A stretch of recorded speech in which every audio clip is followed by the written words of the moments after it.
హల్లెలూయా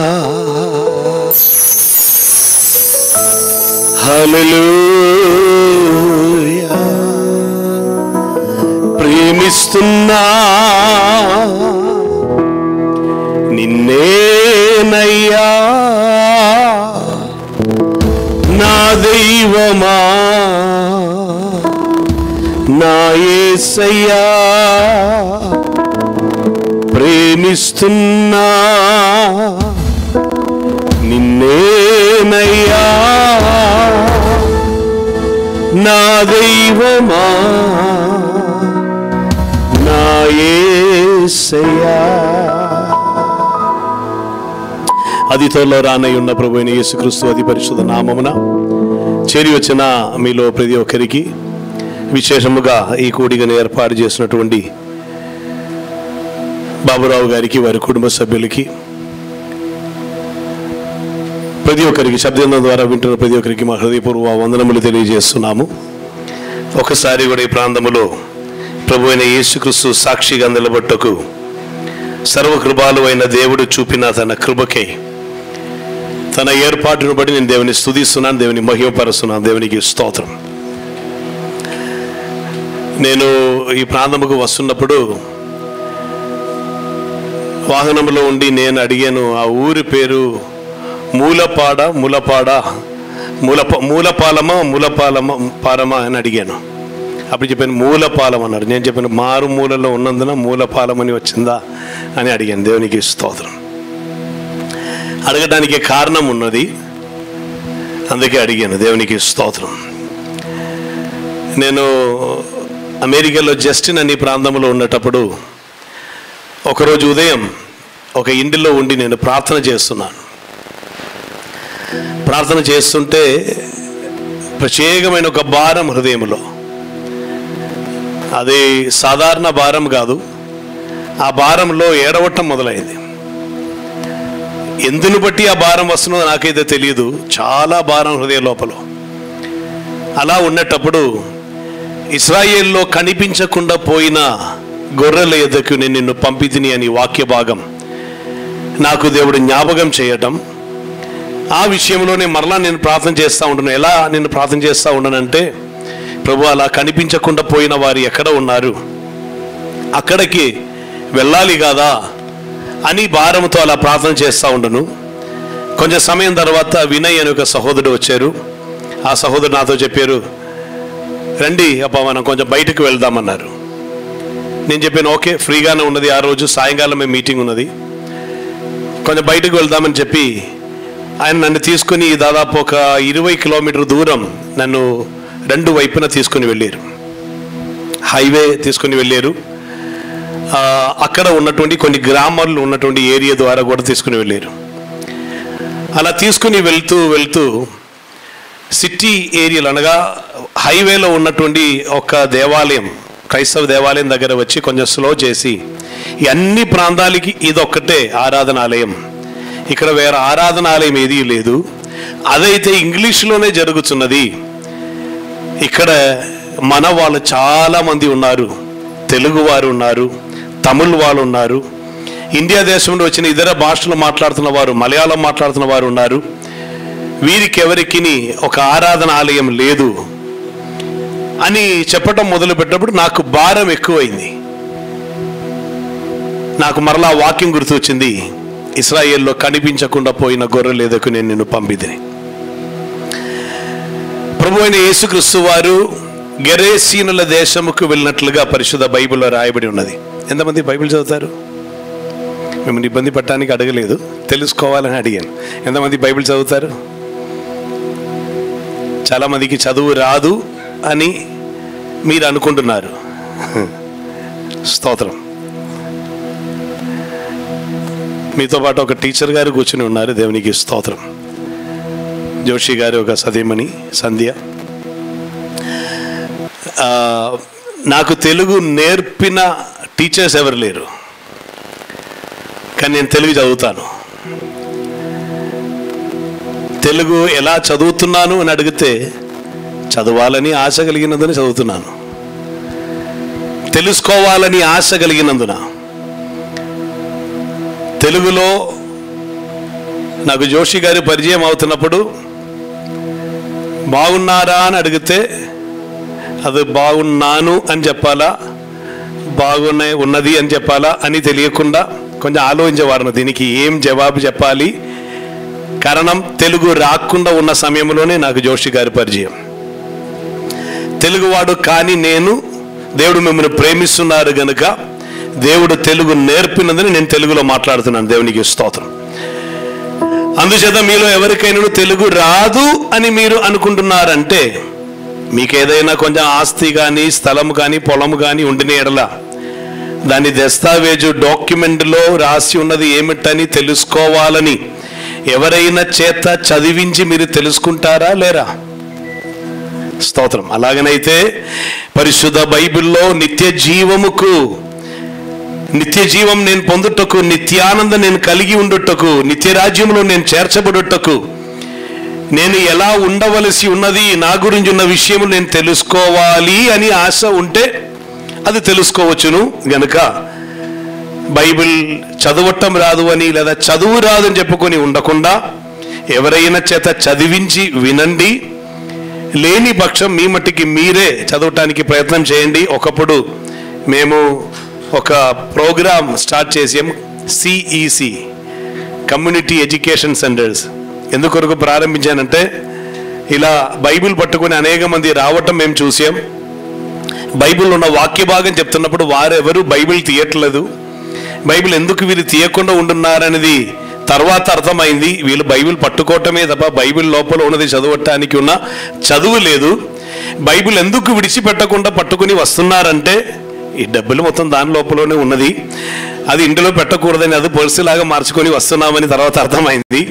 ఇంకా అదే మాత్రం కాకుండా కొన్ని ఇంటికి వెళ్ళేటప్పుడు కొందరు ఇలా కూడా చెప్పడం జరిగింది, అయ్యా డబ్బులు ఎక్కడ పెట్టినా అయ్యగారు తీసుకుని వెళ్తారు, కానీ బైబిల్ లోపల పెడితే మాత్రం ఆయన తీయరు, ఆ బైబిల్ ఎవరు తెరవరు అని.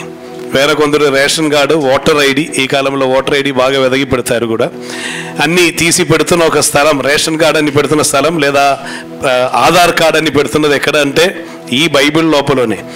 అవన్నీ పట్టడానికి ఉన్నది కాదు బైబిల్.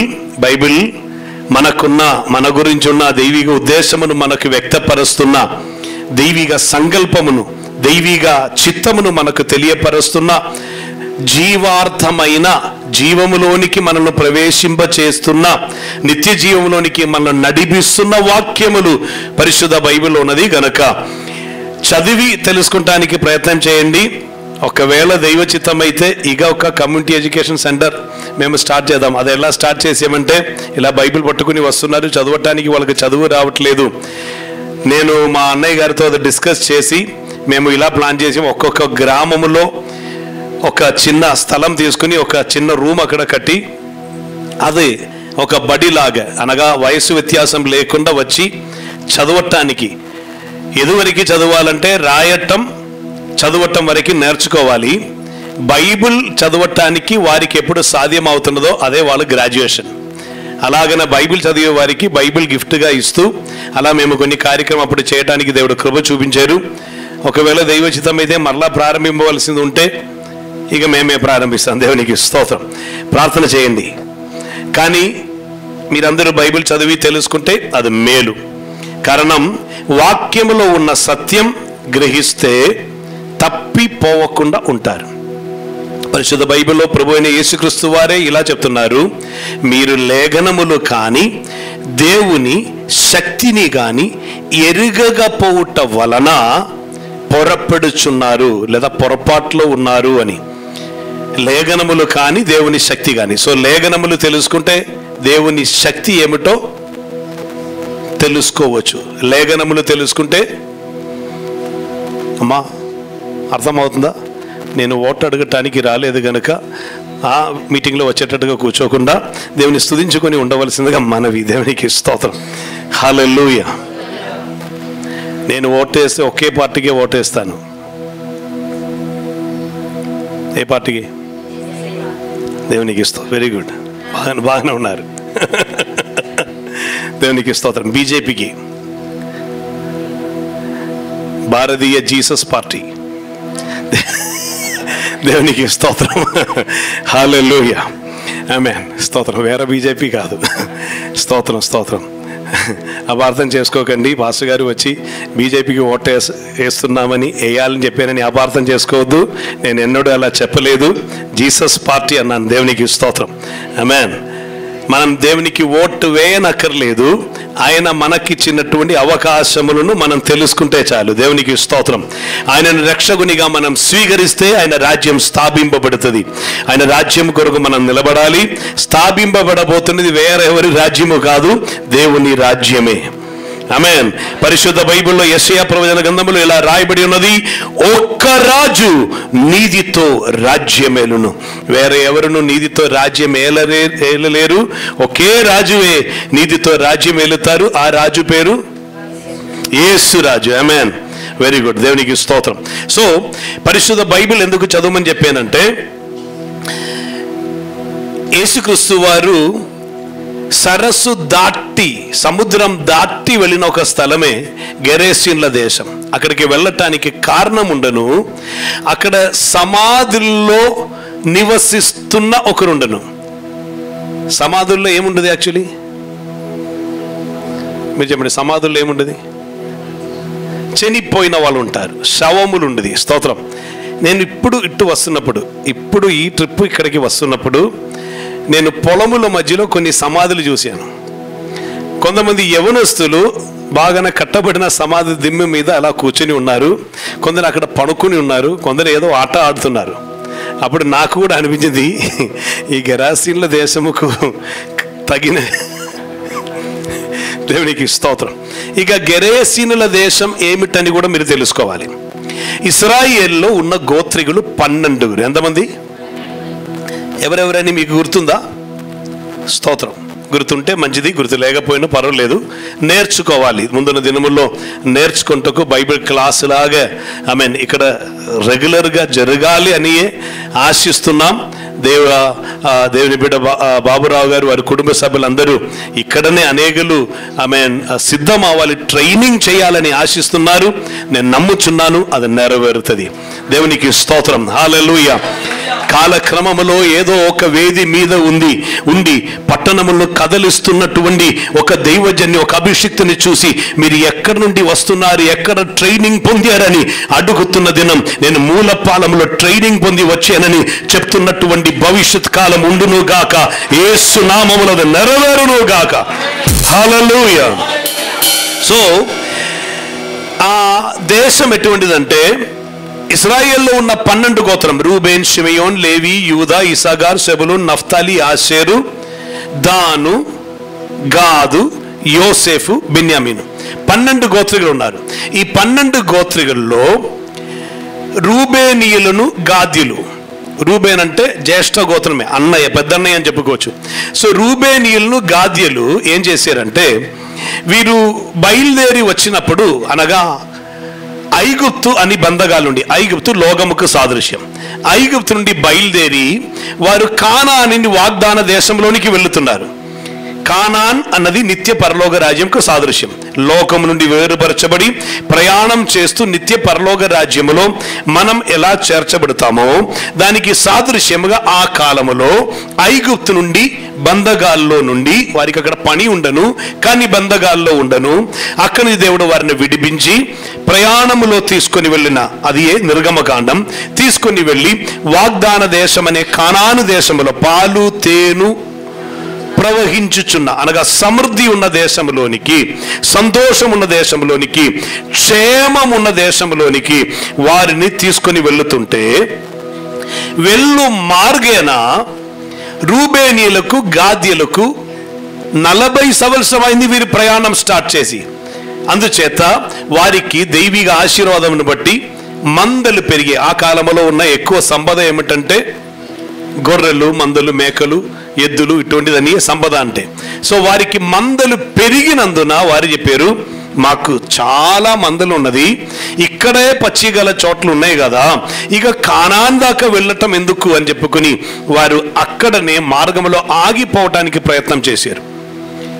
అప్పుడు మోషే వారితో చెప్తున్నారు, అలా కాదు, మీ సహోదరులు యుద్ధం చేస్తుంటే మీరు ఎలా ఆగిపోతారు అని చెప్తే, వీరు చెప్పిన మాట, యుద్ధమైతే చేస్తాం కానీ మేము అక్కడికి రాము, మేము ఇక్కడ ఉండిపోతామన్నారు.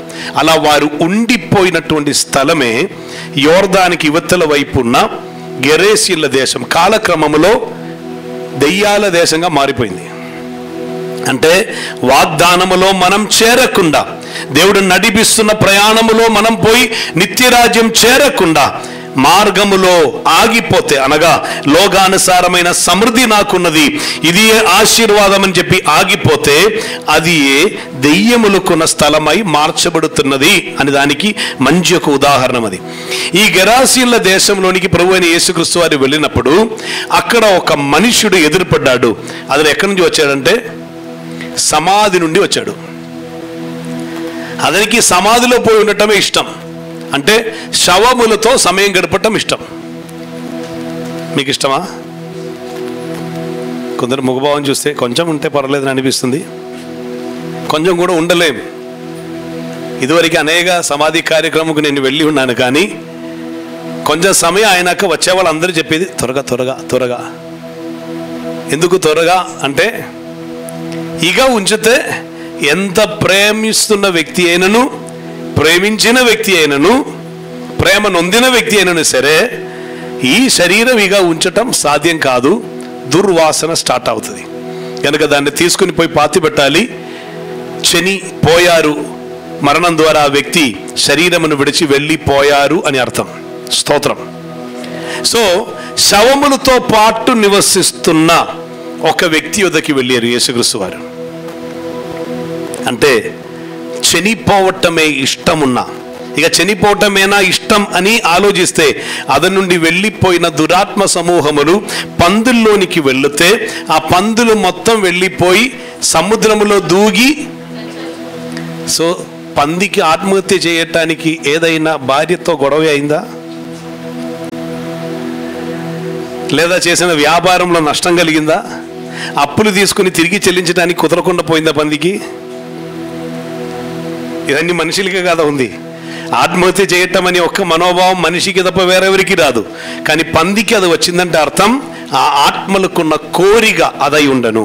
అంటే ఆ మనిషిలో ఉన్న ఆత్మ చంబుట్టకు ప్రయత్నం చేస్తున్న ఆత్మ అయి ఉండను, కానీ ఆ వ్యక్తిని జీవములోనికి దేవుడు నడిపించారు.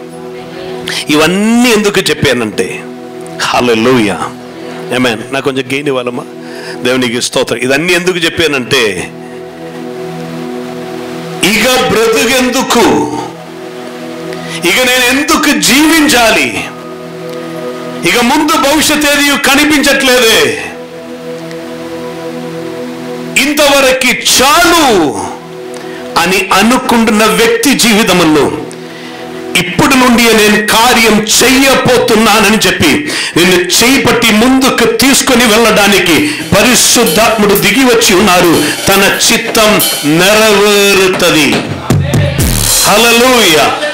గట్టిగా చప్పట్లు కొట్టి ఒకసారి దేవుని మహిమపరచండి. హల్లెలూయా.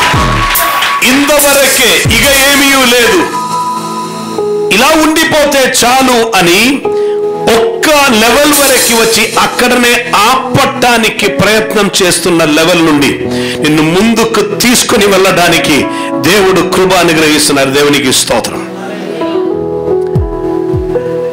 నేను నిన్న రాత్రి 12 గంటలు దాటి 1 నిమిషమో 2 నిమిషమో ఏదో అయినప్పుడే బాపట్ల చేరుకున్నాను. స్తోత్రం. అనగా ఈరోజు 2 నిమిషం అయినప్పుడు రాత్రి మేము వచ్చాము. భోజనం అన్ని చేశారు, దేవుని బిడ్డలన్నీ ఏర్పాటు చేసి ఉండను. నేను కొంచెం సమయం ప్రేయర్ చేసి బైబిల్లో కొన్ని విషయములన్నీ ధ్యానిస్తూ పనుకోపోయేటప్పుడు నేను వాష్రూమ్ వెళ్తుంటే ఒక బల్లి నా మీదకి క్రాష్ ల్యాండ్ అయింది. అది నా వెనక్కు వచ్చి ఎలా అయింది, అప్పుడు నాకు అర్థమైంది బల్లి అని అర్థమైంది. సో దీన్ని తీసివేయడానికి ఉన్న ప్రయత్నం చేస్తూ ఉండను.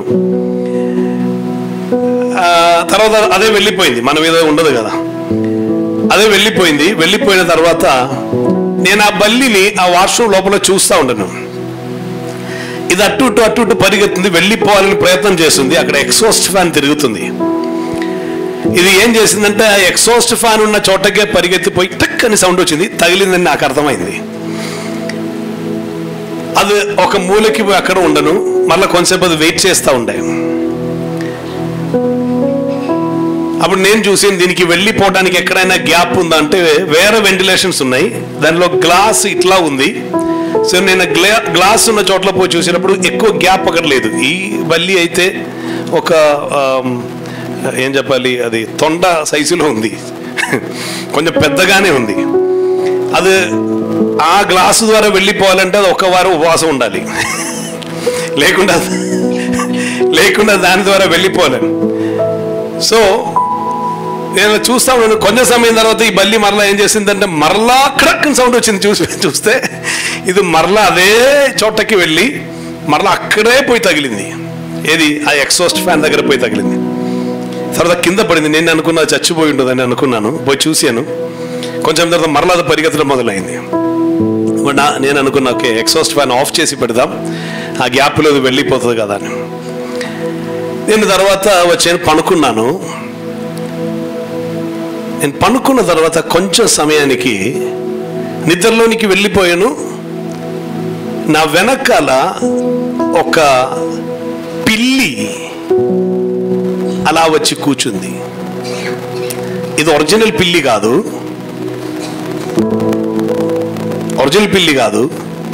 సరిగ్గా ఒక పిల్లి నా బ్యాక్లో వచ్చి, ఫస్ట్ వచ్చింది బల్లి, తర్వాత వచ్చింది పిల్లి. అది అలా వచ్చి అలా కూర్చోగానే నేను గ్రహించాను, ఇది దురాత్మ తప్ప వేరే ఏది కాదు. ఎందుకు నిమిత్తం అయి ఉన్న పోరాటం అయి ఉండవచ్చు, మనం అదే ఎక్కువ ఆలోచించలేదు. కానీ దాన్ని గర్దించాను, వెళ్ళిపోయింది, క్లియర్ అయింది. నేను ఆ విషయం అలా ఆలోచిస్తూ ఉండను. బల్లి అంటే పర్వాలేదు, యాక్చువల్లీ పిల్లి వచ్చినా కూడా విషయం ఏం లేదు. కానీ పిల్లియు దాటి నెక్స్ట్ వీధకి వస్తున్నది ఒక పాము అయితే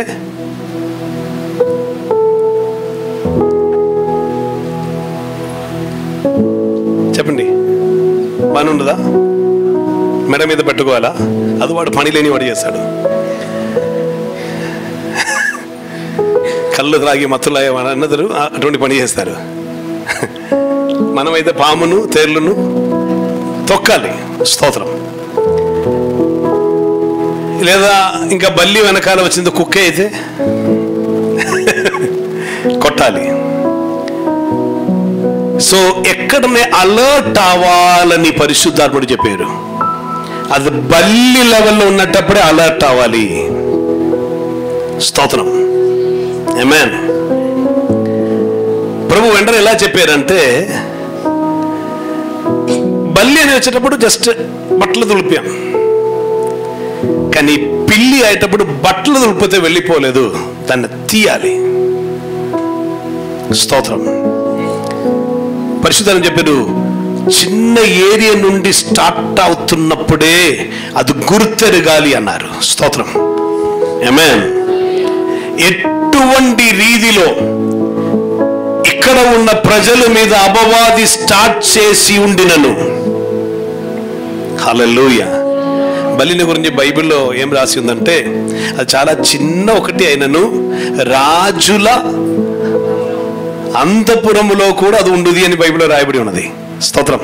అది చాలా చిన్నది, చేత్తో పట్టుకోవచ్చు, అది అక్కడే ఉండుది, స్తోత్రం. దాన్ని అలా ఉండనివ్వాలని ఉందా బైబిల్లో? ఉండుది అని రాశారు, స్తోత్రం, హల్లెలూయా. ఇది కామనే కాదా అని అనుకోవద్దు అంటున్నారు ప్రభు. ఇది సహజమే కాదా అని అనుకుంటున్నారు. ఈ విషయంలోనే దేవుడు ఒక ఏరియాకి తీసుకుని వెళ్ళి అద్భుతకరమైన ఒక మర్మమును ఓపెన్ చేశారు. హల్లెలూయా, హల్లెలూయా. దానికి నేను టైటిల్ పెట్టాను, గ్రేస్ టు గ్లోరీ అని. దేవునికి స్తోత్రం. నేను నిన్నటి నుండి వేరొక అద్భుతకరమైన ఒక అంశంలో ఉండినను, దేవుడు గ్రేస్ టు గ్లోరీ అని ఒక విషయంలోనికి దీని నుండి తీసుకుని వచ్చారు. గ్రేస్ అంటే కృప. ఈ గ్రేస్ అనే దానికి అనేక నిర్వచనం ఉన్నది. దానిలో ఒక్క నిర్వచనం ఏమిటంటే, అర్హత లేని వానికి దొరుకుతున్న అర్హత, లేదా యోగ్యత లేని వ్యక్తికి దొరుకుతున్న యోగ్యత. సమయం దొరకవలసినది లేదు, కానీ సమయం దొరికితే దానికి గ్రేస్ అని చెప్పుకోవచ్చు. అది మనకు అర్థం అవుతున్నది. ఫోన్లో రీఛార్జ్ డేటా అయిపోయి గ్రేస్ పీరియడ్ అని వాళ్ళు 5 రోజు ఇస్తున్నప్పుడు మనకు అర్థమైంది 5 రోజు కూడా నేను వాడుకోవచ్చును, యాక్చువల్లీ పలానా డేట్కే అయిపోయింది. లేదా కరెంటు బిల్లు కట్టవలసింది 21వ తారీఖున 25 వరకు కట్టుకోవచ్చు అని దొరికితే దానికి అర్థం కొంచెం గ్రేస్ పీరియడ్ దొరికింది. అంటే యోగ్యత అయితే మీకు లేదు, కానీ కొంచెం యోగ్యత ఇస్తున్నా. దేవుడు అనుగ్రహిస్తున్న కృప, దేవునికి స్తోత్రం, హల్లెలూయా. అది తెలుసుకుంటూ ఒక వాక్య భాగం మనకి వెళ్ళబోతున్నాం. ఆకలిగా ఉందా? హలో, ఆకలిగా ఉందని అడిగాను. లేదు, ఉందా లేదా? ఓకే, వీరికి ఎవరికి మధ్యాహ్నం భోజనం అక్కర్లేదు. దేవునికి స్తోత్రం. కొంచెం కూడా ఆకలి పెరుగని అప్పుడు రుచి పెరుగుతుంది. స్తోత్రం, హల్లెలూయా. నేను నిన్న నైటే వచ్చి ఇక్కడే ఉన్నాను, రెడీగా ఉన్నాను. మీరు ఎన్ని గంటలకు వచ్చారు మీరే ఆలోచించండి. నాకు ఇవ్వబడిన సమయానికి నేను వచ్చాను. ఇక ముందున్నటువంటి వారముల్లో మనం కొంచెం కూడా ఎర్లీగా స్టార్ట్ చేద్దాం, ఓకేనా? స్తోత్రం, స్తోత్రం, స్తోత్రం. కొందరు మగభావం చూస్తే హల్లెలూయా. దేవుడు మిమ్మల్ని ఎంతగానో ప్రేమిస్తున్నారు కనుక నేను ప్రేమిస్తున్నాను. దేవునికి స్తోత్రం, హల్లెలూయా. సో కొన్ని ఎక్కువ సమయం నేను తీసుకోను, బట్ ఇది ముఖ్యమైన ఒక విషయం, ఇది చెప్పకుండా వెళ్ళలేను. ఆమేన్. పరిశుద్ధ బైబిల్ నుండి అపోస్తలుడైన పౌలు కొరింథీయులకు రాసిన 2వ పత్రికలోనికి స్పీడ్గా వెళ్దాం. 2వ పత్రిక 12వ అధ్యాయం. హల్లెలూయా. అపోస్తలుడైన పౌలు కొరింథీయులకు రాసిన 2వ పత్రిక, యాక్చువల్లీ దీనికి 3వ పత్రిక అని చెప్పాలి. దీనికి యాక్చువల్లీ పేరు 3వ పత్రిక అనియే. కొరింథీయులకు రాసిన మొదటి పత్రిక మనకు దొరకలేదు గనక ఆ ఉన్న పత్రికకి మొదటి పత్రిక అని చెప్పారు. యాక్చువల్లీ దానికి ముందే ఒక పత్రిక పౌలు రాసినట్టుగా మనకు బైబిల్ నుండియే అర్థమవుతున్నది. సో ఏదైనా ఇది 2వ పత్రిక. ఆమేన్. సేవకులుగా ఉన్న వారికి ప్రయోజనకరంగా ఉండదు కనుక అందుకే నేను ఎక్స్ప్లెయిన్ చేసి చెప్పాను. ఇది యాక్చువల్లీ 3వ పత్రికే, వాక్యానుసారంగా మనకు తెలుసు. ఎనీహౌ, ఈ 2వ పత్రిక 12వ అధ్యాయం 7 నుండి 10 వరకు ఉన్న వాక్య భాగం మైక్లో చదివితే సంతోషం.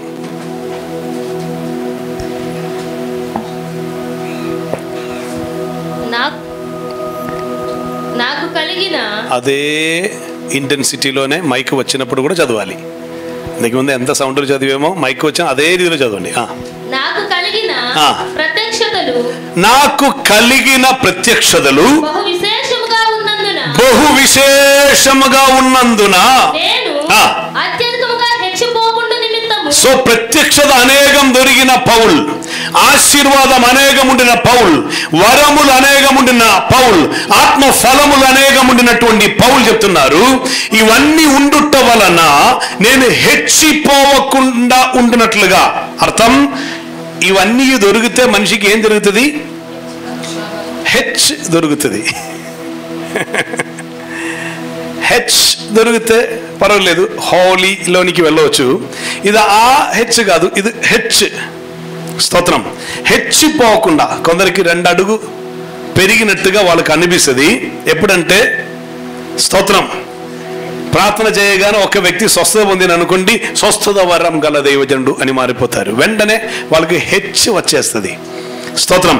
అందుకు పౌలు చెప్తున్నారు, అనేకమైన ఈయనకి కలిగినది అనేకం ఉన్నది, అది విస్తరించుటకు అది విశదీకరించుటకు సమయం లేనందున నేను ఈ సబ్జెక్ట్ మాత్రం తెలియజెప్తున్నాను. కంటిన్యూ చేయండి అమ్మా. శరీరములో ఒక ముళ్ళు అత్యధికముగా హెచ్చిపోకుండా నిమిత్తం నన్ను నలుగుగొట్టుటకు ఏ దూత? అనేక రీతిలో ఆత్మీయ మేలును అనుభవిస్తున్న, ఆత్మీయ అభిషేకమున్న, ఆత్మ వరములున్న. స్తోత్రం. పౌలు గురించి చెప్పాలంటే పౌలులా తొడచి ఒక కర్చీఫలో పెడితే చాలు, ఇది తీసుకొని పోయి దెయ్యములు ఉన్న వాళ్ళ మీద ఆడిస్తే ఆ దెయ్యములు వెళ్ళిపోతుంది. ఆమేన్, హల్లెలూయా, స్తోత్రం. పౌలును దేవుడు పౌలును అధికారులు తీసుకుని పోయి చెరసాల లోపల పెట్టి బంధిస్తే పౌలు అక్కడ కూర్చొని రాత్రి వేళ ప్రార్థన చేస్తారు, పాట పాడుతారు. చెరసాల పునాదియే కదులుతుంది. సంఖ్యలన్నీ అందరు సంఖ్యలు ఊడిపోయి అందరూ బంధకాల నుండి బయటకు వస్తారు. హల్లెలూయా. ఇతడు సాధారణ మనిషి కాదు, అసాధారణమైన అభిషేకం ఉన్నటువంటి ఒక వ్యక్తి. ఈయన చెప్తున్నారు, నేను హెచ్చిపోకుండా నన్ను పొడవటానికి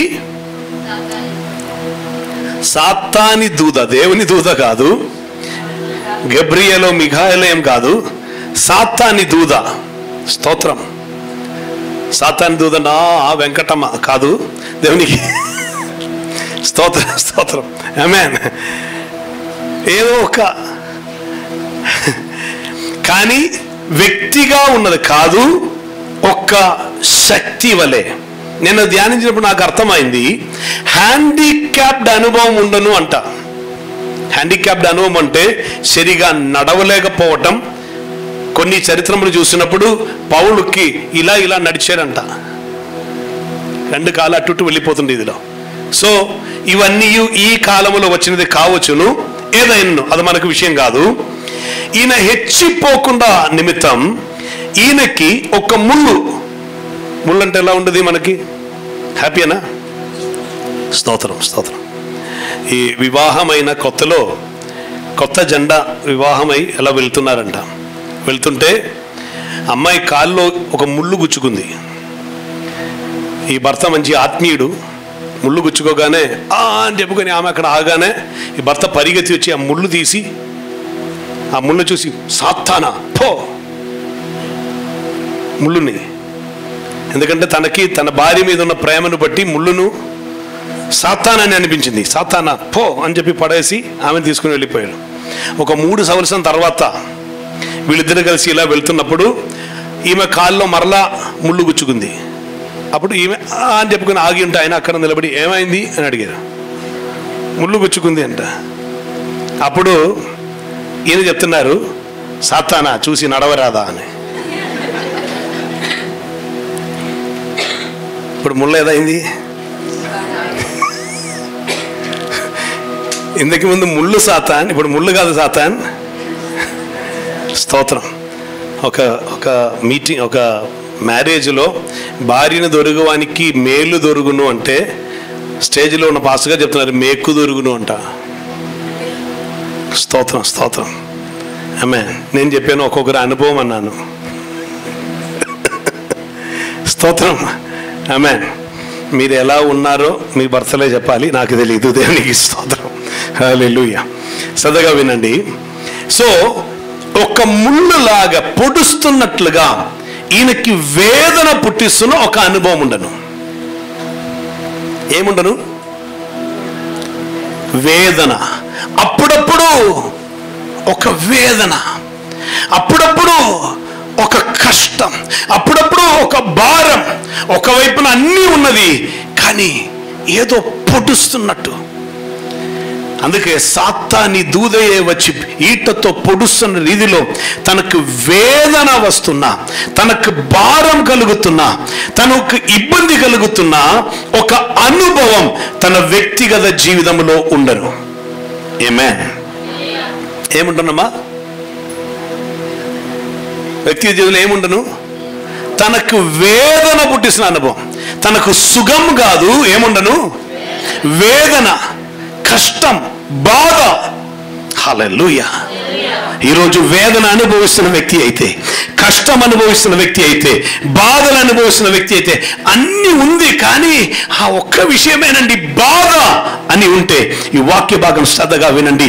మీ కొరకు పరిశుద్ధాత్ముడు ఆలోచన చెప్తున్నారు. దేవునికి స్తోత్రం. అది ఉండగా పౌలు ఏం చేశారంట? చదవండమ్మా. అది నా యొద్ద నుండి తొలగిపోవాలని దాని విషయమై ముమ్మారు ప్రభువును వేడుకొంటిని. నేను హాస్పిటల్కి వెళ్ళాను అని బైబిల్ చెప్పట్లా, పౌలు చెప్పట్లేదు. స్తోత్రం. నేను కొంతమంది పాస్టర్ల దగ్గర పోయి ప్రార్థన చేయించుకున్నానని చెప్పట్లేదు. పౌలు చెప్తున్నాడు, నేను ప్రార్థన చేశాను. హల్లెలూయా. సమస్యలు వస్తే ఏం చేయాలి? చేయించుకోవటం కాదు, ఏం చేయాలి? ఆమేన్. మీలో సంతోషం ఉన్నవారు కీర్తనలు పాటలు పాడవరను, మీలో శ్రమలు అనుభవించువాడు ప్రార్థన చెయ్యవలను. చేయించుకోవలను కాదండి, చెయ్యవలను. మీలో ఎవరికైనా ఏదైనా సమస్య ఉంటే అక్కడికక్కడ మీరు దేవుని సన్నిధిలో ప్రార్థించాలి. ఓ, అర్థమవుతుంటే దేవుని స్తుతించండి. హల్లెలూయా. మీ పక్షమున ప్రార్థన చేయటానికి ఏదైనటువంటి ఒక పాదిరి రాకపోవచ్చు, పాస్టర్ దొరకపోవచ్చు, అభిషిక్తుడు దొరకపోవచ్చు, కానీ మీ ప్రార్థన వింటున్న ఒక పరలోక తండ్రి ఉన్నాడని నిశ్చయం ఉన్నవారు ఉంటే చెప్పండి ఆమేన్. హల్లెలూయా. నేను పిలిస్తే పలుకుతున్న ఒక తండ్రి నా కొరకు పరలోకములో ఉన్నారు. నేను ఫోన్ చేస్తే అభిషిక్తుడు ఎత్తకపోవచ్చు, నేను వెళ్తే 10 పాస్టర్ గారు కనిపించకుండా పోవచ్చు, నా కొరకు ప్రార్థన చేయటానికి ఈ భూమిలో నాకు తోడుగా ఒక్క వ్యక్తి కూడా రాకపోవచ్చు, కానీ నేను ప్రార్థన చేస్తే నాకు జవాబిస్తున్న ఒక పరలోక తండ్రి ఉన్నారు. హల్లెలూయా. హల్లెలూయా.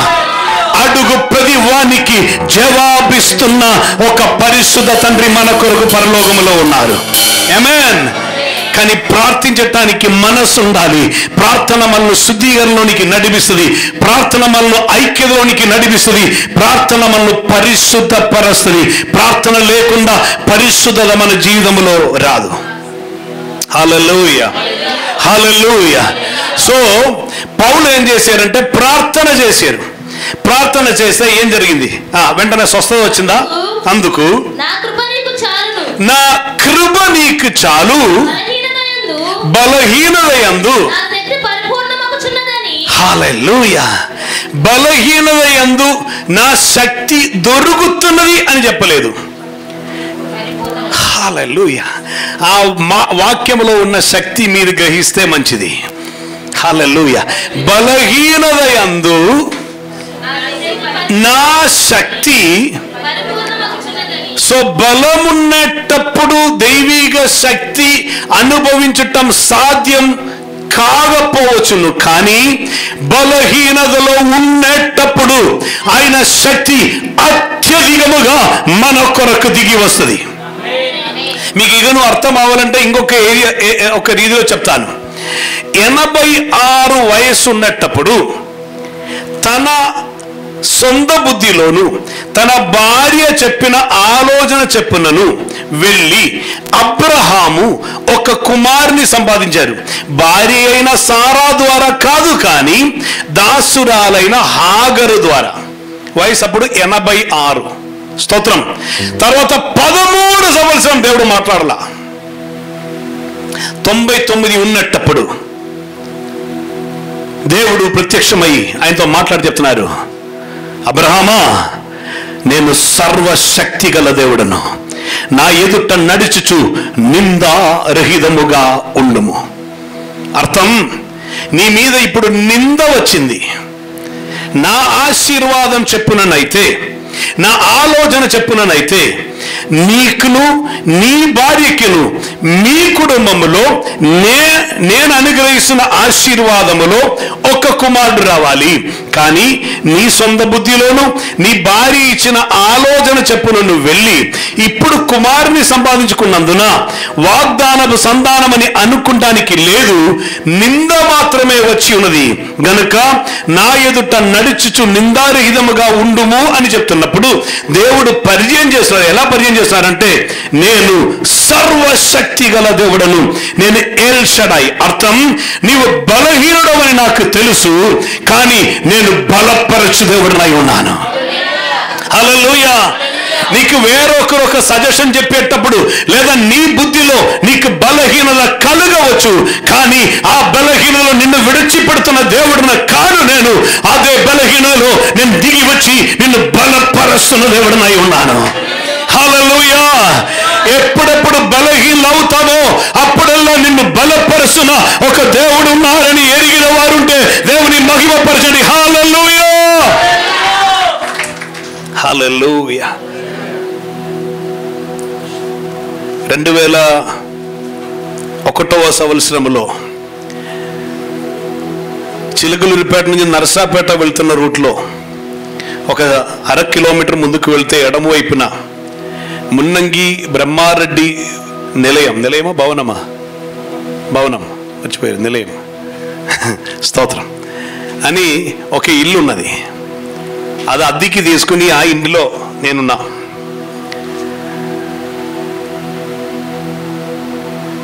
వేసవకాలం, వేడి తట్టుకోలేకపోతున్నాం. అదే సమయం నాకు సైనస్ ఎక్కువ అయిపోయి ఈ భాగం అంతా తలనొప్పి వచ్చి అలా ఉబ్బిపోయి చాలా ప్రయాసంతో ఉన్నా, కష్టంతో ఉన్నా. అప్పట్లో నేను మెడిసిన్ కూడా వాడుకునేవాడిని కాదు. అప్పుడు జోషి ఉన్నారు. జోషి అని అడిగారు, మెడిసిన్ ఏమైనా తీసుకొని రావాలా? 2 విషయమే, మెడిసిన్ తీసుకుంటే ఆ డబ్బు నష్టం అవుతుంది కాదని వేరొక ఆలోచన. అదే సమయంలో మాకు ఆరేపల్లి ముప్పాల అనే ఊరిలో మీటింగ్. దీంతోపాటు అసిడిటీ స్టార్ట్ అయింది. కానీ ఆహారం రోజుకు ఒక పూట ఆహారమే ఉండను. స్తోత్రం. అసిడిటీ ఎక్కువైపోయి ఏది త్రాగటానికి కూడా అవట్లేదు, ఇది తినడానికి అవట్లేదు, త్రాగటానికి అవట్లేదు. చాలా బాధతో ఉన్నా. నాకు నడవటానికి కుదరకుండా చాలా కష్టపడి నడిచిన సమయం ఉంది. కానీ ఆ సమయమున స్టేజ్లోనికి వెళ్తే దేవుడు పంపిన అభిషేకం వేరే లెవెల్లో ఉండను. హల్లెలూయా. మేము పొందిన ట్రైనింగే చెప్తున్నా. ఫుల్ వీక్ అయి శరీరం ఉన్నప్పుడు ఆ స్టేజ్ దగ్గరికి కష్టపడి వెళ్తాను. కానీ స్టేజ్లోనికి వస్తే ఒక ప్రత్యేకమైన బలం దిగి వస్తుంది, ప్రత్యేకమైన ఆత్మశక్తి చేత నింపబడతాను. ప్రియ దేవుని బిడ్డలారా, ఎప్పుడు బలహీనమవుతారో అప్పుడు దిగి వస్తున్న దైవ శక్తి అపరిమితముగా ఉండదు. కానీ అది అనుభవించాలంటే ప్రార్థించు వారమైతే అనుభవం అవుతుంది. నేను బలహీనై ఉన్నా, నాకు ఏమీ రాలేదే అని చెప్తే దానిలో అర్థం ఉండదు. ప్రార్థించు వారికి ఇది అనుభవం అయి మారుతుంది. దేవునికి స్తోత్రం. హల్లెలూయా. పౌలు చెప్తున్నారు, దేవుడు ఇచ్చిన ఆలోచనయే, నా కృప నీకు చాలు, నా శక్తి బలహీనతలో పరిపూర్ణమవుచున్నది. హల్లెలూయా. కండు చేయండి, అక్కడ కండు చేయండి. సో నెక్స్ట్ వర్డ్ చూడండి. వెయిట్. ఎవరి శక్తి? క్రీస్తు శక్తి. హల్లెలూయా. ఈ క్రీస్తు శక్తి అన్నది ఏమిటని కొంచెం గ్రహించి మనం నెక్స్ట్ లెవెల్కి వెళ్దాం. హల్లెలూయా. లోకములో పేరు ఖ్యాతి పొందిన మహత్ వ్యక్తులు అని చెప్పబడుతున్న వాళ్ళు అనేకులు ఉండను, ఇప్పుడు కూడా అనేకులు ఉండవచ్చును. ఈ రాష్ట్రమును గురించి చూస్తే ఏలుబడి చేసిన వారిలో మంచిగా పరిపాలన చేసిన వారు ఉంటే ఆ వ్యక్తి ద్వారా మేలు నొందెను అని చెప్పడానికి అనేకులు ఉంటారు. ఆ వ్యక్తులను గొప్పగా చూస్తారు. స్తోత్రం. అది వ్యక్తుల పేరు నేను చెప్పట్లేదు, కానీ ఏదైనా ముఖ్యమంత్రి కావచ్చును, ఏదైనా నాయకుడు కావచ్చును. వీరందరిని కూడా ఎలా చెప్తారంటే ఆయన పరిపాలన చాలా బాగానే ఉండను, గొప్ప వ్యక్తిగా ఉండను, మేలు చేసెను. కానీ అడిగాను అనుకోండి, ఇప్పుడు ఎక్కడ ఉన్నారు? జన్మించిన జననం ఉన్న ప్రతి ఒక్కరు మరణం ద్వారా వెళ్ళిపోయారు. పేరు ఖ్యాతి నొందిన వారందరూ జననం వారికి ఎలా ఉండనో అదే రీతిలో జననం అని 3 అక్షరములో ప్రారంభించి మరణం అనే 3 అక్షరములో వెళ్ళిపోతున్నటువంటి వారు. మనుషులందరికీ మరణం భయమై ఉండను. జీవితకాలం అందయు మరణ భయముతో జీవించిన వారమని మనుషుల గురించి పరిశుద్ధ బైబిల్లో రాయబడి ఉన్నది. ఏదైనా ఒక దొంగ ఇంట్లోనికి వస్తే దొంగ పడగానే చెప్తున్న మాట, అతను ఏదో చేతిలో కత్తి తుపాకీ ఏదో పట్టుకొని చంపుతాను, వెంటనే ఉన్న డబ్బులు బంగారం మొత్తం తీసి ఎందుకు ఇస్తున్నారు? మరణం. కారణం ఈ బంగారం కంటే ఈ డబ్బుల కంటేను ప్రాణం కావాలి, జీవం నిలబెట్టుకోవాలి. మరణం అనేది భయం. కానీ వాస్తవం ఏమిటంటే ఒకరోజు మరణించే తీరాలి. కానీ మరణమును ఆపట్టానికి ఉన్న ప్రయత్నమును బట్టే కాదా ఇన్ని వైద్యులు లోకములో ఉన్నారు, ఇన్ని వైద్యశాలలు ఉన్నది, ఇన్ని ఫార్మసీ ఉండడానికి, మందుల షాపు మొత్తం, హాస్పిటల్ మొత్తం, వైద్యులు మొత్తం ఉండటానికి కారణం ఏ రీతిలో మరణం ఆపాలి. అదొక జ్వరమైనా సరే, ఒక ప్రమాదమైనా సరే, ఏదైనా జరిగితే డాక్టర్ దగ్గరికి ఎందుకు పరిగెత్తున్నారని అడిగితే మరణించకూడదు, కాపాడబడాలి. కానీ వాస్తవం ఒకరోజు మనిషి మరణిస్తారు. ఆమేన్. అందుచేత పుట్టిన మానవులందరికీ మరణించి వారి సమాధి స్థలం ఉన్నది. ఆ సమాధి స్థలములో ఇలా రాయబడి ఉన్నది, జననం ఫలాని తేదీ, మరణం ఫలాని తేదీ. ఆమేన్. కానీ భూమి యొక్క మధ్య భాగములో మనం పోయి చూస్తే యోసేఫు తోట అని చెప్పబడుతున్న ఒక తోట ఉన్నది. ఆ తోటలో ఒక సమాధి ఉన్నది. ఆ సమాధిలో రాసి పెట్టిన బోర్డు ఎలా ఉందంటే, జననం మరణమని కాదు, ఆయన ఇక్కడ లేరు, ఆయన మరణం నుండి తిరిగి లేచి ఉన్నారు. ఆయన అదే ప్రభువైన యేసుక్రీస్తుని సమాధి చేసిన స్థలం. దేవునికి స్తోత్రం. చప్పట్లు కొట్టండి ధైర్యంగా, కొట్టి ఆపనక్కర్లేదు. ఆమేన్. వేరే ఏదో కార్యక్రమం చేస్తా అని చెప్పి చేయలేని, నెరవేర్చలేని వాగ్దానములు చెప్తున్న రాజకీయ నాయకునికి కాదు మనం చప్పట్లు కొట్టాలి, మహారాజు అయిన యేసురాజునికి మనం చప్పట్లు కొట్టాలి. దేవునికి స్తోత్రం. హల్లెలూయా. సో మరణ భయములో జీవించిన మానవులందరికీ మరణం కాదు అంతం అని నిరూపించిన వారే ప్రభువైన యేసుక్రీస్తు వారు. పద్మాస్ దీపములో తన ప్రియుడైన శిష్యుడు యోహాన్ ఉన్నటువంటి సమయం తన చుట్టూ చనిపోయిన వారు ఒక అస్థి ఎముకలన్నీ అక్కడక్కడ పడి ఉన్నది. రాబందులు తిరుగుతున్నటువంటి ఆ దీపములో ఇప్పుడు స్థితి మారింది. అప్పట్లో ఆమేన్ బండలు, రాళ్ళు మాత్రమే ఉండను. అగ్ని పర్వతం సముద్రములో పేలినందున అగ్ని పర్వతంలో, అగ్ని అనగా లావా పైకి వచ్చి అది అగ్ని పర్వతంగా మారి అక్కడ వాటర్లో నిలిచిపోయిన బండలు మాత్రం ఉండినటువంటి ఒక స్థలమే పద్మాస్ దీపం. కానీ ఆ పద్మాస్ దీపములో చావు కొరకు విడిచిపెట్టబడినటువంటి వ్యక్తిగా యోహాను ఉంటే, యోహాను ముందు మరణమే వేచి ఉన్నప్పుడు యేసుక్రీస్తు వారు అక్కడికి దిగి వచ్చి చెప్పిన మాట ఇది, నేను మృతుడనైతిని కానీ యుగ యుగములకు సజీవుడనై లేచి ఉన్నాను. హల్లెలూయా. సో మరణం అంతం కాదు, మరణం నుండి మరలా ప్రారంభిస్తున్నానని నిరూపించిన వారే ప్రభువైన యేసుక్రీస్తు వారు. స్తోత్రం. హల్లెలూయా. సో అందరికీ ఉన్నది ఏమిటంటే మరణమును ఆపాలి, మరణ భయం. ఏ రీతిలో మరణించకుండా ఉండాలి. సో ఏదైనా సమస్యలు వచ్చేటప్పుడు, వేదన వచ్చేటప్పుడు అన్ని ప్రయత్నం ఇది, అయ్యో మరణించకూడదు. కానీ ఇక్కడ ఈ భక్తుడు చెప్తున్నారు, ఎప్పుడైతే నన్ను పొడవటానికి ఒక ముళ్ళు వచ్చనో అప్పుడు ఒకటి అర్థమైంది, క్రీస్తు ఒక బలం. అది తెలియజెప్పడానికి ఈ విషయం చెప్తున్నాను. అదేమిటంటే మరణము నుండి యేసుక్రీస్తు వారిని లేపిన ఆత్మయే క్రిస్తోస్ అనగా అభిషేకం. స్తోత్రం. కొంచెం శ్రద్ధగా వినండి. స్తోత్రం స్తోత్రం. నేనే నీళ్లు త్రాగట్లేదు. ఆమేన్. స్తోత్రం. మీకు దాహం ఉందని అర్థమైంది. కానీ మీరు ఒక్కరు దాహం కొరకు అట్టు చూస్తుంటే ప్రతి ఒక్కరు చూపు అట్టే ఉన్నది. కొంచెం సమయం మనం జీవజలం త్రాగుతాం. దేవునికి స్తోత్రం. హల్లెలూయా. ఎక్కువ సమయం ఉండదు, శ్రద్ధగా వినండి. ఉన్న సమయం శ్రద్ధగా వినండి.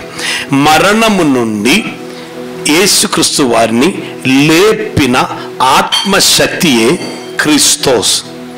యేసుక్రీస్తు అని చెప్పటం కంటేను యేసే క్రీస్తు అని చెప్పటమే కరెక్ట్. కారణం యేసే క్రీస్తునని వారికి బోధించను అని పరిశుద్ధ బైబిల్లో మనకు కనిపిస్తుంది.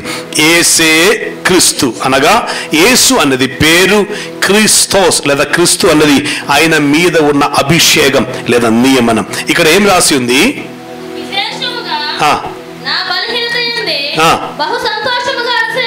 అమ్మ కొంచెం వెనక్కు. క్రీస్తు శక్తి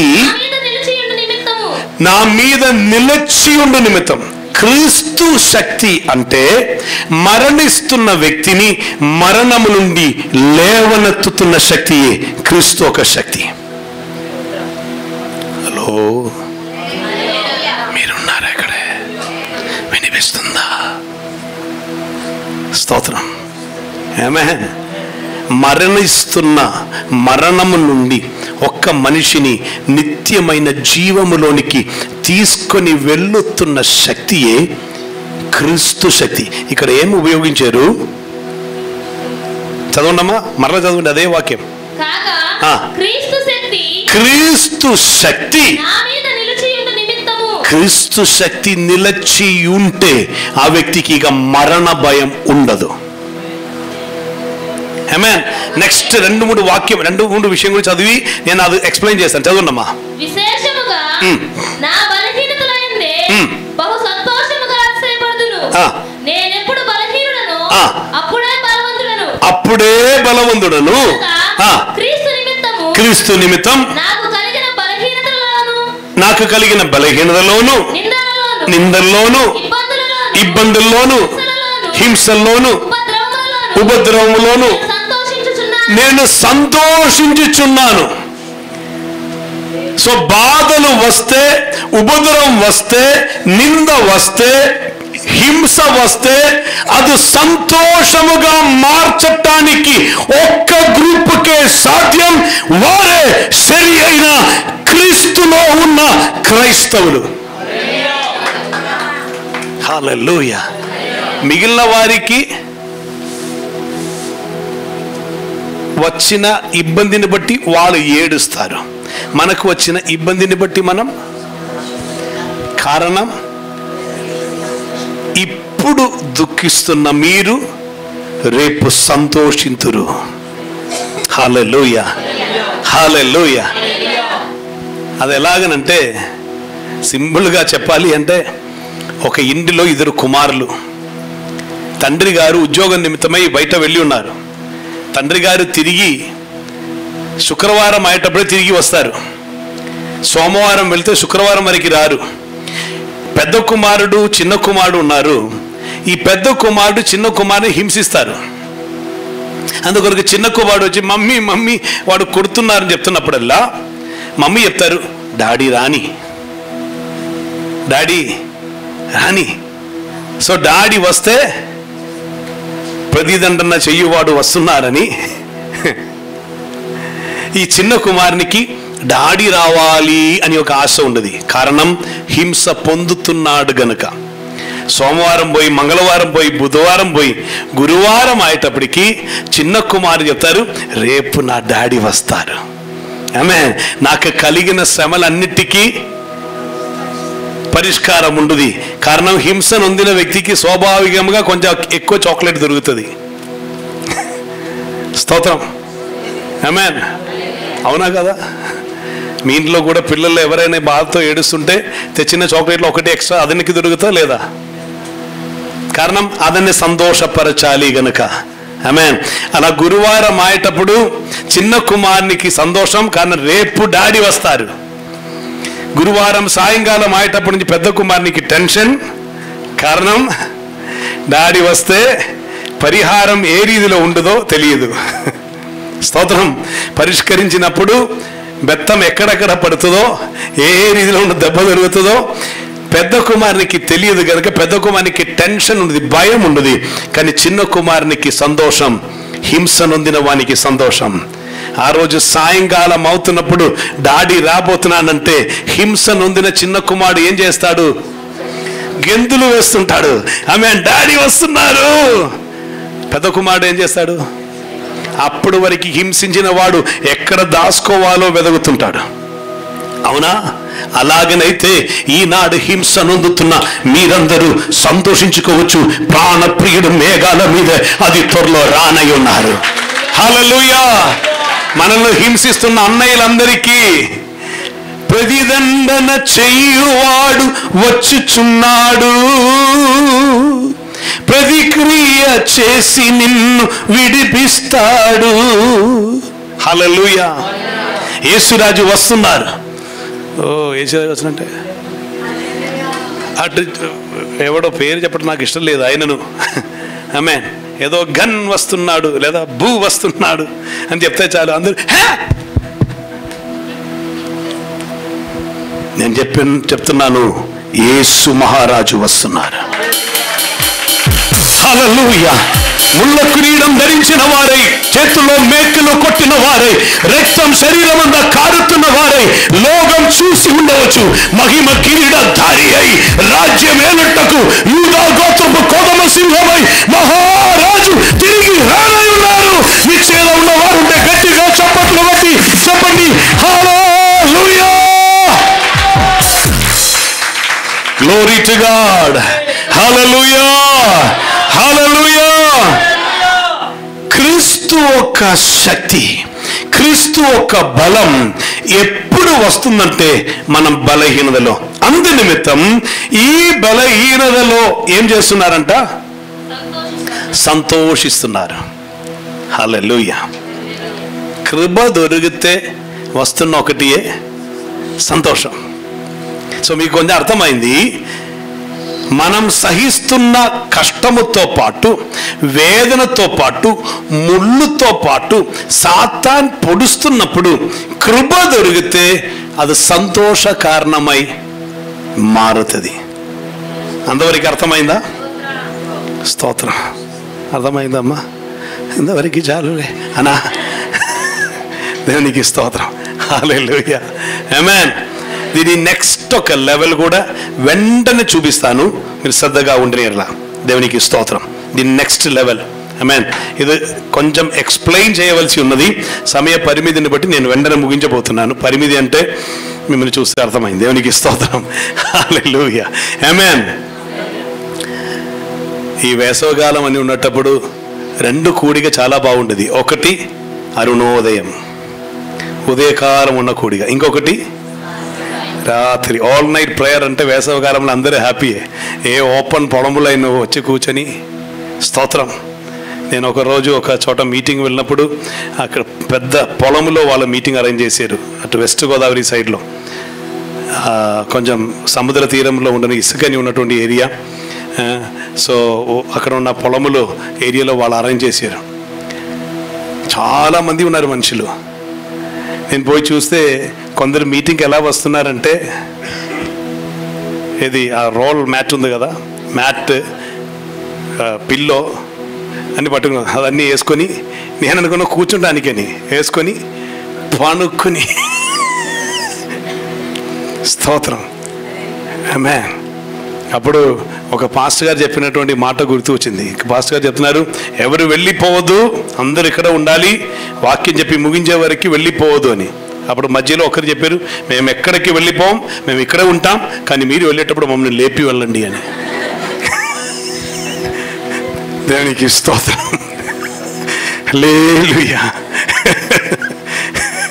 స్తోత్రం స్తోత్రం స్తోత్రం. మీరు సిద్ధమేనా? నెక్స్ట్ ఒక విషయం కూడా నేర్చుకుంటామా? ఒకే ఒక విషయం కూడా. స్తోత్రం. ఈ కృప నెక్స్ట్ లెవెల్ ఏమిటని. స్తోత్రం. అప్పుడే దీని యొక్క మహిమ మనకు అర్థమవుతుంది, దీని యొక్క గొప్పతనం మనకు అర్థమవుతుంది. అందుకొరకు నిర్గమ కాండంలోనికి వెళ్దాం. నిర్గమ కాండం 33వ అధ్యాయం 12వ వచనం.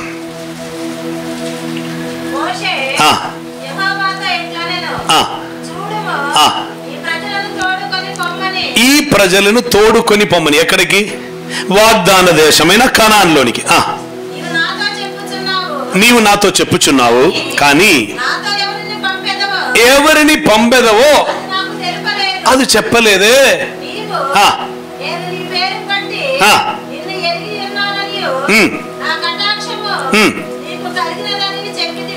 స్తోత్రం. ఆ కటాక్షం అని దానికి మూల భాష చూస్తే మీకు అర్థం అవుతుంది కృప, గ్రేస్.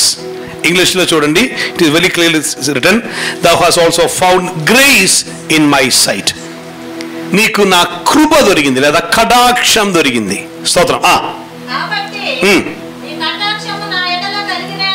మీన్స్ నీ కృప నా ఎడల కలిగిన ఎడల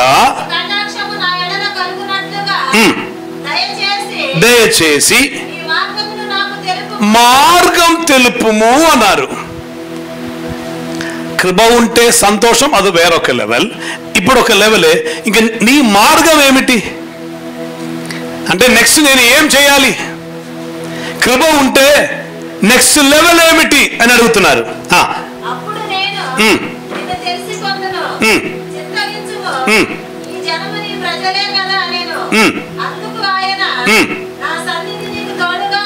హల్లెలూయా. సో కృప ఉంటే నెక్స్ట్ ఉన్నదే, నా సన్నిధి నీకు తోడుగా వచ్చును. దైవిక కృప, దైవిక కటాక్షం మనకు ఉండిన ఎడల ఆయన సన్నిధి, ఆయన సాన్నిధ్యం. మీరు ఎక్కడికైనా వెళ్ళాలి, రోడ్డు మొత్తం బ్లాక్ అయింది. మేము నిన్న వచ్చేటప్పుడు కూడా ఏదో మంత్రియో తండ్రియో ఎవరో వెళ్తున్నారని రోడ్డు బ్లాక్ చేశారు. స్తోత్రం. హైదరాబాద్లోనే. అదన్నీ క్లియర్ అయిన తర్వాత మేము బయలుదేరాం. నేను అప్పుడు చెప్తా ఉంటాను, మొన్న నేను కేరళలో ఒక హోటల్కి వెళ్ళాను. పెద్ద హోటల్ ఏం కాదు, సాధారణ మామూలు ఒక హోటల్. భోజనం చేయడానికి అక్కడికి వెళ్తే అక్కడ స్థలం లేదు, మంచి టేస్ట్గా ఉన్న ఫుడ్ ఇస్తున్నటువంటి ఒక స్థలం. అది ఎక్కడైనా అడగకూడదు మీటింగ్ అయిపోయిన తర్వాత. దేవునికి స్తోత్రం. మంచి టేస్టీగా ఆహారం దొరుకుతుంది. చాలా అంటే ఏసీ కూడా ఉండదు, ఇటువంటి ఒక ఓపెన్ ఏరియాలో ఇలా టేబుల్స్ అని పెట్టుకుని, బట్ ఫుడ్ మంచి టేస్ట్గా, చాలా వాళ్ళ నాన్నగారి కాలం నుండి, నాన్నగారు తాతగారి కాలం నుండి ఏదో ఉన్నటువంటి ఒక హోటల్. సో నేను అక్కడ పోయి, నేను నాతో పాటు ఇద్దరు వ్యక్తులను మేము భోజనానికి వరకు అక్కడ కూర్చున్నాం. కూర్చుంటే అక్కడికి ఎమ్మెల్యే గారు వచ్చారు. ఎమ్మెల్యే గారు వస్తే ఏముంటుంది, ఆయన కూడా వచ్చి అక్కడ నిలబడ్డారు. అలా నిలబడ్డారు. కొందరు భోజనం చేసి వాళ్ళు లేచి వాళ్ళు వెళ్ళి సీటు ఖాళీ అయినప్పుడు ఆయన కూడా పోయి అక్కడ కూర్చున్నారు, భోజనం చేశారు. ఇక్కడ ఎమ్మెల్యే గారు వస్తే ఎమ్మెల్యే ఎమ్మెల్యే ఎమ్మెల్యే ఎమ్మెల్యే కూర్చున్న వాడిని కూడా లేపి, అర్థమైందా? కేరళలో అది ఏమీ చెల్లదు. ఎమ్మెల్యే అయితే కొన్ని సమయం ఇటువంటి హోటల్లో వస్తే MLA, మౌత్ లుకింగ్ ఏజెంట్గా, మెంబర్ ఆఫ్ లెజిస్లేటివ్ అసెంబ్లీ కాదు, ఆయన సాధారణ వ్యక్తిలాగా నిలబడ్డారు. కానీ ఇక్కడ అట్లా కాదు. ఎమ్మెల్యే వస్తే చెప్పనక్కర్లేదు, మంత్రి వస్తే ఇంకా ఎందుకో అని తెలియకుండా ఒక 6-7 కారు వెళ్తూ ఉంటుంది. ఈ ఖర్చులు తిరిగి ఇస్తే చాలు, ప్రజలు బాగానే ఉంటారు. స్తోత్రం. ఈ వెళ్తున్న ఈ ఖర్చులు తిరిగి ఇస్తే చాలు. ఎవడో ఒకడు ఈ ఎయిర్పోర్ట్లో ఉన్న లోంజ్ నుండి ఆహారం భుజించినది ఆంధ్రప్రదేశ్లోని ఒక నాయకుడు కొడుకు ఒక్క నెలకి ఎయిర్పోర్ట్ లోంజ్లో అతను తిన్నది 24 లక్షలంట. నాకు అనిపించింది, ఏం తిండిరా బాబు, ఎయిర్పోర్ట్ లోంజ్లో అతడు మాత్రం తిన్నది, అదంతో పాటు ఎవరు వెళ్ళారో తెలియదు, 24 లక్షలంట. స్తోత్రం. దాదాపు అర్థమవుతుంది కదా. నెక్స్ట్ ఓటు వేయడానికి వెళ్ళేటప్పుడు ఆలోచించండి ఎవరికి ఓటు వేయాలో. దేవునికి స్తోత్రం. ఏదైనాను మంత్రి వస్తే రోడ్డు మొత్తం బ్లాక్, రోడ్డు మొత్తం ఆపివేసి వెళ్ళటానికి అవకాశం లేని రీతిలో ఆపివేస్తారు. స్తోత్రం. మేము నిన్న బయలుదేరి వస్తున్నప్పుడు కూడా ఇదే రీతిలో ఒక ఆటంకం జరిగింది, మేము ముందుకు రావటానికి కుదరని రీతిలో. కానీ అదే సమయం ఆ మంత్రి వచ్చే వాహనంలో నేనుంటే, మేము ఆగి మంత్రి వెళ్ళిపోతున్నాడు, నేను మంత్రి వచ్చే వాహనంలో ఉంటే నాకు ఆటంకం ఉంటుందా చెప్పండి? మిగిలిన వారందరూ ఆగి ఉన్నప్పుడు మంత్రి ఉన్న వాహనంలో నేనుంటే నేను మంత్రితో పాటే అలాగైతే సమస్తమును సృష్టించిన దేవుడు చెప్తున్నారు, నా సాన్నిధ్యం నీతో వచ్చును. ఆటంకం ఏదైనా ఉండదా చెప్పండి? ఎవరైనా ఆపివేస్తారా? హల్లెలూయా. అనేకులకి ఇది అర్థం అవ్వట్లేదు. ఆయన మీతో ఉంటే మూయబడిన తలుపులన్నీ తెరవబడుతుంది. ఏ కొండయు, ఏ గోడయు, ఏ లోయయు, ఏ ప్రాకారము నిన్ను ఆపివేయలేం. అన్నిటినీ సరళముగా చేసి, సమభూమిగా చేసి, జెరుబాబేలు ముందున్న మహాపర్వతమా నీ ఎంతటి దానవు, నిన్ను పొడిగా చేయుదును అని చెప్తున్నా. ఆ దేవుడు తోడుగా ఉంటే ఏది మనల్ని ఎన్నడూ ఆపలేం. సో మోసేతో చెప్పిన మాటే, కృప ఉంటే ఆయన సన్నిధి. హల్లెలూయా. కృప ఉంటే సంతోషం అదొక లెవెల్. ఇక్కడ కృప ఉంటే చెప్పండి చెప్పండి చెప్పండి చెప్పండి కృప ఉంటే ఏముండదు? దైవ సన్నిధి, దైవ సాన్నిధ్యం. హల్లెలూయా. ఓకే, సో నా సన్నిధి నీతో వచ్చును అన్నారు. నెక్స్ట్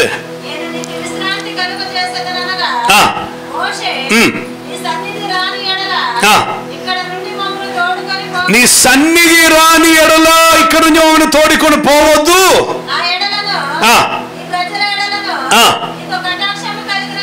మీకు కృప కలిగినదై దేని వలన తెలియబడును. సో కృప తెలుసుకోవాలంటే ఆయన సాన్నిధ్యం ఉండాలి. ఆయన సాన్నిధ్యం ఉంటేనే ఆయన కృప మనకున్నదని మనకు అర్థమవుతున్నది. నెక్స్ట్ కంటిన్యూ చేయండి.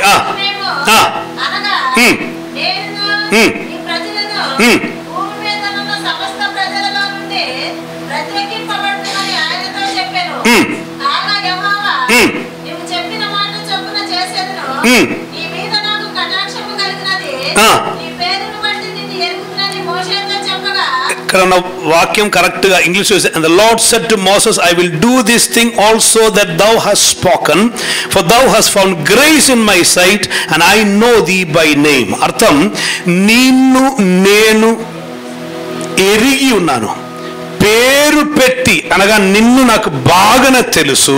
నెక్స్ట్ చెప్తున్నారు, నేను నీవు చెప్పినట్లుగా చేసేదను. మోసే చెప్తున్న మాటే, నీవు ఏం చెప్తున్నారో అలా నేను చేస్తాను. మీతో ఒక మందిరం చెప్తున్నాను కానీ మీరు ఏమేమి చెప్పండి నేను చేస్తానంటే ఎలా ఉంటుంది? అలా చెప్తేనే కొందరికి అర్థమవుతుంది. మహారాజు అయిన దేవుడు చెప్తున్నారు, ప్రపంచ సృష్టికర్త చెప్తున్నారు, లేని చోట నుండి అన్నియు పిలచి తీసుకొని వస్తున్నా, లేని చోటలో సృష్టిస్తున్న దేవుడు చెప్తున్నారు, నీవు చెప్పినట్టు నేను చేస్తానంట.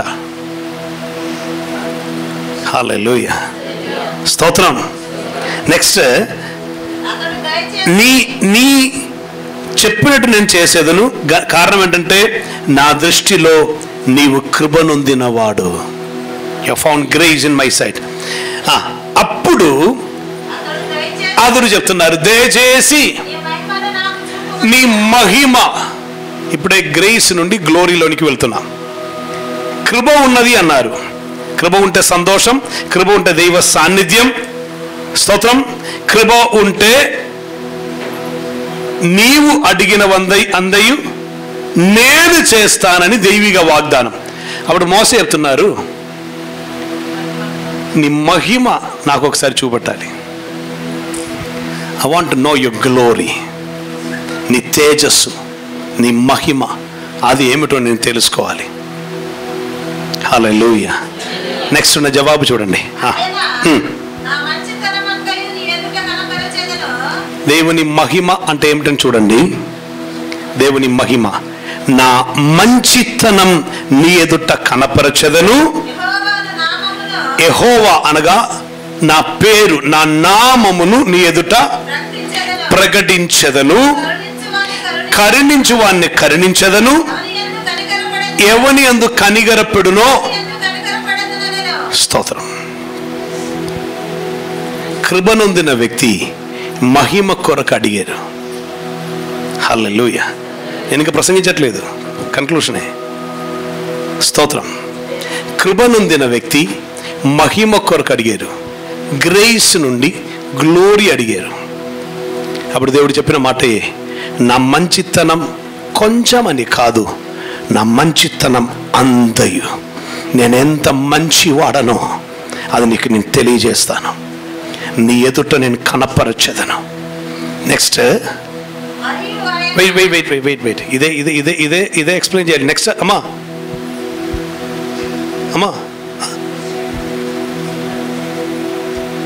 అయిపోయింది, ఇంకా వాక్యం కంటిన్యూషన్ లేదు.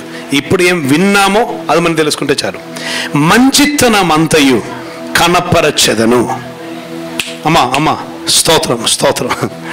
మంచితనం, అదే నీళ్ళు కొరకున్న స్తోత్రం స్తోత్రం. మంచితనం అంతయు కనపరచెదను. నెక్స్ట్, యెహోవా అనే నామం అనగా నా పేరు నీ ఎదుట ఘోషించెదను లేదా ప్రకటించెదను. నేను కరుణించు వానిని కరుణించెదను, ఎవని ఎదుట కనికరం చూపునో అది నీకు కనికరం చూపెదను. 4 విషయం చెప్పారు మహిమ. హల్లెలూయా. కృప నొందిన వారి నెక్స్ట్ లెవెలే. ఆ నెక్స్ట్ లెవెల్ ఏం తెలుసా? మంచితనమంతయు మీరు అనుభవిస్తారు. ఇది ఎందుకు అనుభవిస్తున్నారంటే ఆయన నామమును ప్రకటించుట కొరకు.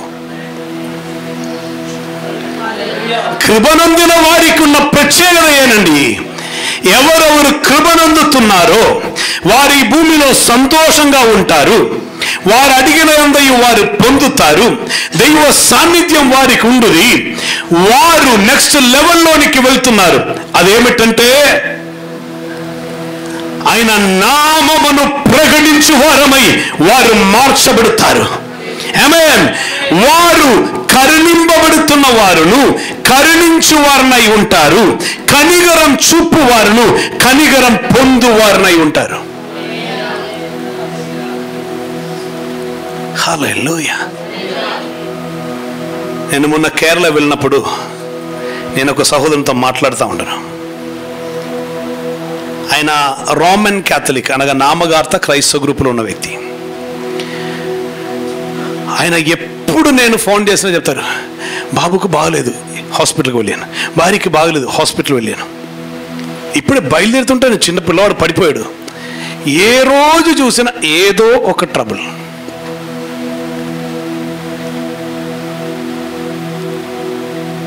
ప్రతిరోజు ఏదో ఒక సమస్య.